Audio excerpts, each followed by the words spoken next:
Hello दोस्तों, स्वागत है आप सभी का मेरे यूट्यूब चैनल में। तो दोस्तों आज ये हमारी अगली क्लास है जो कि प्रवक्ता स्क्रीनिंग शिक्षण अभिरुचि की चौथी क्लास है। तो इसमें हमारा आज का टॉपिक है कक्षा अनुशासन। कक्षा अनुशासन के बारे में देखेंगे। तो सबसे पहले हम पढ़ेंगे अनुशासन के बारे में। अनुशासन क्या है? अनु प्लस शासन से बना शब्द है, ठीक है। अनुशासन किससे बना है? अनु प्लस शासन से बना है, जिसका अर्थ है स्वयं के ऊपर शासन तथा उसके अनुसार अपने जीवन को चलाना, ठीक है। अनुशासन क्या होता है? स्वयं के ऊपर शासन होता है और उसके अनुसार क्या करते हैं? अपने जीवन को चलाते हैं। अपनी इच्छा से आदेशानुसार कार्य करना, ठीक है। कोई भी चीज़ है जो अपनी इच्छा से हम उसे कार्य करेंगे, अगर हमारी इच्छा होगी तो हम उसे करेंगे, अगर नहीं होगी तो नहीं करेंगे। अनुशासन द्वारा सभी कार्य समय से व उचित प्रकार से किए जाते हैं, ठीक है। क्या है? अनुशासन के द्वारा क्या होता है? सभी कार्य समय से उचित प्रकार से किए जाते हैं। जीवन में नियमितता आती है तथा जीवन व्यवस्थित हो जाता है। अनुशासन से क्या होता है? जीवन में नियमितता आती है और जीवन व्यवस्थित हो जाता है। अब देखते हैं हमारा जो मेन टॉपिक है कक्षा अनुशासन। कक्षा अनुशासन के बारे में पढ़ेंगे। तो इसमें क्या है? कक्षा के लिए स्थापित मानकों व नियमों का कक्षा में विद्यार्थियों द्वारा अनुपालन ही अनुशासन है, ठीक है। जो क्या है? कक्षा में स्थापित जो मानक या नियम जितने भी कक्षा में होते हैं और विद्यार्थी उनका अनुपालन करते हैं, तो उसी को क्या बोलते हैं? कक्षा अनुशासन बोलते हैं। विद्यालय अनुशासन। अब देखते हैं विद्यालय अनुशासन क्या है। विद्यालय में अध्ययनरत छात्रों द्वारा विद्यालयों के नियमों जैसे यूनिफॉर्म, समयावधि, उचित व्यवहार व नियमों का अनुशासन विद्यालय अनुशासन कहलाता है, ठीक है। विद्यालय अनुशासन, विद्यालय में भी बहुत प्रकार के नियम यानी अनुशासन होते हैं, जैसे कि सारे बच्चे क्या है? यूनिफॉर्म पहन के जाते हैं और सभी बच्चे क्या होते हैं? समय से पहले एक समय निर्धारित होता है कि इतने बजे हमारा स्कूल खुलेगा और इतने बजे बंद होगा, तो उसी के एक समय निर्धारित होता है। और उचित व्यवहार, सभी के साथ उचित व्यवहार करना चाहिए और नियमों का क्या होता है? अनुपालन किया जाता है। सारे नियमों का अनुपालन किया जाता है, उसे क्या बोलते हैं? विद्यालय अनुशासन कहा जाता है। अब देखते हैं अनुशासनहीनता के कारण क्या क्या हैं। तो सबसे पहले दोषपूर्ण शिक्षा प्रणाली इस अनुशासन के हीनता का एक कारण है। और शिक्षकों के आदर्शों का पतन, ये भी क्या है? अनुशासनहीनता का एक कारण है। क्या है? शिक्षकों के आदर्शों का पतन होते जा रहा है। और विद्यालयों में आवश्यक व अनैतिक कार्यों का होना, ठीक है। विद्यालय में क्या है? अनावश्यक कार्य होते हैं और अनैतिक कार्य भी होते हैं, ये भी क्या है? अनुशासनहीनता का एक कारण है। शिक्षा का व्यावसायिक ना होना, ठीक है। क्या है? शिक्षा का व्यावसायिक ना होना, ये भी क्या है? अनुशासनहीनता का एक कारण है। अभिभावकों का अशिक्षित होना, ठीक है। और क्या है? अभिभावकों का अशिक्षित होना, ये भी क्या है? अनुशासनहीनता का एक कारण है। धार्मिक और नैतिक शिक्षा का अभाव होना, सामाजिक व नैतिकता का अभाव होना, ये भी क्या है? अनुशासनहीनता के कारण है। अब इसके समाधान देखते हैं। इसके समाधान क्या क्या हैं। तो पहला है शिक्षा व्यवस्था में सुधार लाया जाए, ठीक है। इसमें क्या है? शिक्षा व्यवस्था में सुधार लाया जाए और शिक्षा को गुणात्मक विकास किया जाए, ठीक है। शिक्षा का क्या किया जाए? गुणात्मक विकास किया जाए। और अगला है परीक्षा प्रणाली में सुधार करना और मूल्यांकन में क्या करना? सुधार करना, ये भी इसका एक समाधान है। और अभिभावकों के आचरण में सुधार करना और धार्मिक व नैतिक शिक्षा प्रदान करना, ठीक है। और अगला है सृजनात्मक क्रियाएं, सामूहिक क्रियाएं करवाना, ठीक है। और अगला है राजनीतिक प्रतिबंध। अब देखते हैं इसके बाद हमारा अगला टॉपिक है शैक्षिक अनुशासन का महत्व, ठीक है। अब देखते हैं शैक्षिक अनुशासन का क्या क्या महत्व है। छात्र जीवन को व्यवस्थित करना और छात्रों के व्यवहारिकता का विकास करना, ठीक है। अगला क्या है? छात्रों के व्यवहारिकता का विकास करना होता है। और कक्षा तथा विद्यालय का वातावरण भी उत्तम रहता है, ठीक है। इसका और क्या होता है? कक्षा का और विद्यालय का वातावरण भी उत्तम रहता है। और शिक्षा व्यवस्था सुचारू रूप से चलती है इसमें। और उदार मनोवृत्ति का विकास होता है और आत्मनियंत्रण की क्षमता भी इसमें क्या होती है? विकसित होती है।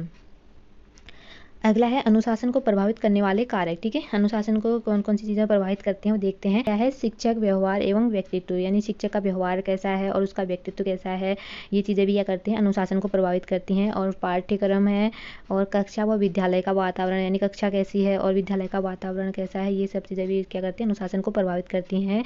और छात्रों की संख्या है और उचित पुरस्कार व दंड, ये भी क्या है? अनुशासन को प्रभावित करने वाले कारक हैं। और ये शिक्षक व्यवहार एवं व्यक्तित्व, पाठ्यक्रम और कक्षा व विद्यालय का वातावरण, छात्र संख्या, उचित पुरस्कार और दंड, ये सारी चीज़ें क्या हैं? ये सब हैं औपचारिक कारक हैं, जो कि ये क्या विद्यालय के अंदर होती हैं। ये सारी क्रियाएं क्या होती हैं? विद्यालय के अंदर होती हैं। ये इसको अनुशासन को प्रभावित करने वाले कारक हैं जो कि विद्यालय के अंदर होती हैं। तो अब अनौपचारिक कारक देखते हैं जो कि विद्यालय से बाहर होती हैं, जैसे कि घरेलू वातावरण है और परिवार की स्थिति, सामाजिक व आर्थिक, और पास पड़ोस है, सामाजिक मानक हैं, और संगति भी क्या करती है? अनुशासन को प्रभावित करती है कि हमारे आसपास यानी हमारे जो दोस्त हैं वो कैसे हैं, तो वो भी क्या करते हैं? हमारे अनुशासन को प्रभावित करते हैं। अगला है शैक्षिक नियोजन एवं प्रशासन। ठीक है, शैक्षिक नियोजन एवं प्रशासन के बारे में देखते हैं। प्रत्येक स्तर पर शिक्षा का संख्यात्मक तथा गुणात्मक विकास के लिए शैक्षिक नियोजन के साथ साथ इन योजनाओं को कार्य रूप से परिणित करने के लिए कुशल शासन की व्यवस्था हो। ठीक है, क्या कह रहा है, प्रत्येक स्तर पर क्या कहता है, शिक्षा का संख्यात्मक एवं गुणात्मक विकास के लिए क्या करना है, शैक्षिक नियोजन के साथ साथ इन योजनाओं को कार्य रूप से परिणित करने के लिए कुशल प्रशासन की व्यवस्था हो। ठीक है, कैसी कुशल व्यवस्था हो, कुशल प्रशासन की व्यवस्था हो। अगला है शैक्षिक प्रशासन और शैक्षिक नियोजन के उचित तालमेल से ही शैक्षिक प्रगति संभव है। ठीक है, क्या बोल रहा है, शैक्षिक प्रशासन है जो और शैक्षिक नियोजन के उचित तालमेल से ही क्या होता है, शैक्षिक प्रगति संभव है। नियोजन वह कार्य प्रक्रिया है जो योजनाओं का क्रियान्वयन करती है। ठीक है, क्या है, नियोजन वह कार्य प्रक्रिया है जो क्या करती है, योजनाओं को क्रियान्वित करती है और योजना पूर्ण निर्धारित कौशलों का निर्धारण है। और क्या है, योजना क्या है, जो पूर्व निर्धारित कौशलों का निर्धारण है।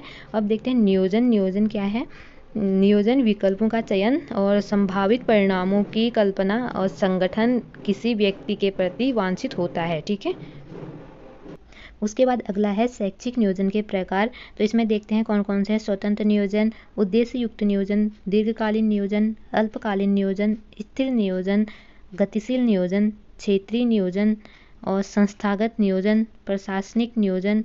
और अगला है आवश्यकता का पर आधारित।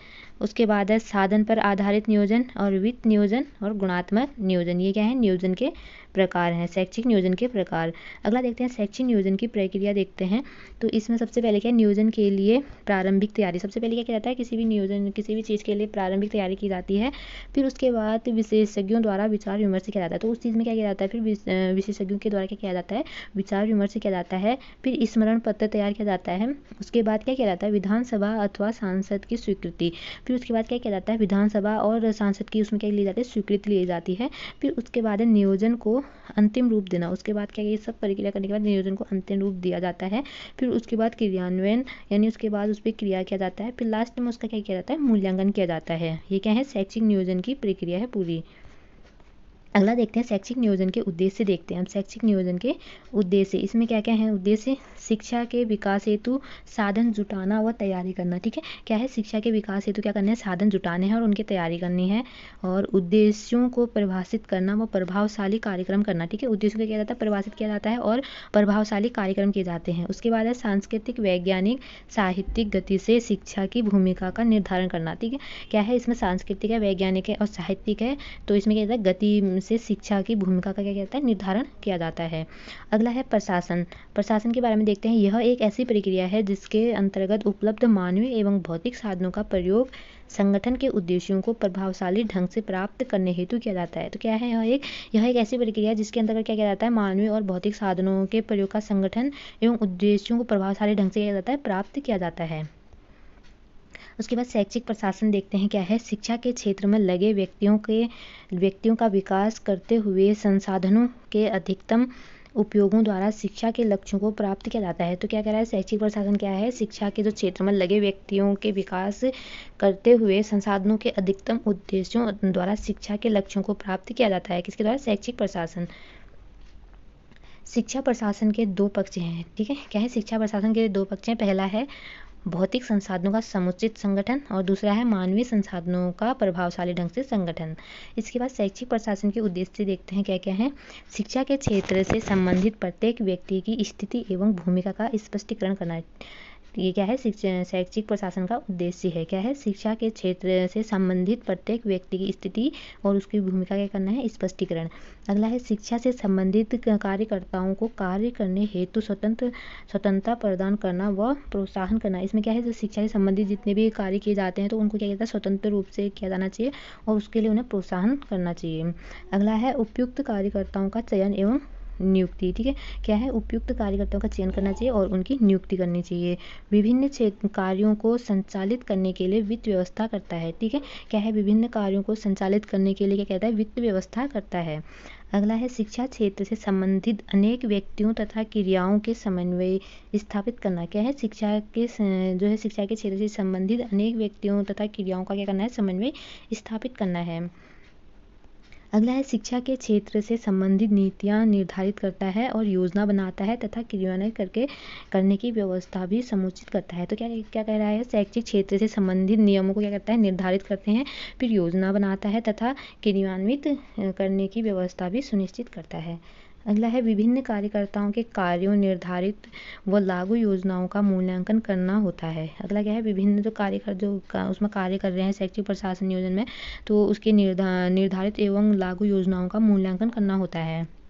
अगला है इसकी आवश्यकता, शैक्षिक प्रशासन की आवश्यकता क्या क्या है, शिक्षा का प्रारंभ करना। ठीक है, शिक्षा को किसी भी सबसे पहले उसका प्रारंभ करना होता है, फिर उससे बाधाओं को दूर करना, शिक्षा से संबंधित जितनी भी बाधाएं आती हैं उनको दूर करना है, फिर समन्वय स्थापित करना है, आपस में उनकी तालमेल करना है, उसके बाद शिक्षा का प्रसार करना है। तो शिक्षा का क्या करना है, प्रचार करना है, सभी जगह शिक्षा के मतलब उसको फैलाना है, शैक्षिक आदर्शों की रक्षा करना है, संसाधनों की व्यवस्था करना है। शिक्षा के लिए क्या करना है, संसाधनों की व्यवस्था करना है और शिक्षा का विकास करना होता है और संसाधनों का कार्य कुशलतापूर्वक प्रयोग करना है। ठीक है, ये इसकी आवश्यकताएं हैं। उसके बाद इसमें शैक्षिक नियोजन को एक डायग्राम के द्वारा दर्शाया गया है। सबसे पहले क्या आता है, किसी भी चीज़ का नियोजन किया जाता है, फिर उसका संगठन किया जाता है, फिर निर्देशन होता है उसमें, फिर नियंत्रण किया जाता है। तो ये क्या है, शैक्षिक प्रशासन। तो इसमें से जितने भी महत्वपूर्ण तथ्य बनते हैं जो हमने कर लिए हैं कक्षा अनुशासन से। तो मिलते हैं अगली वीडियो में।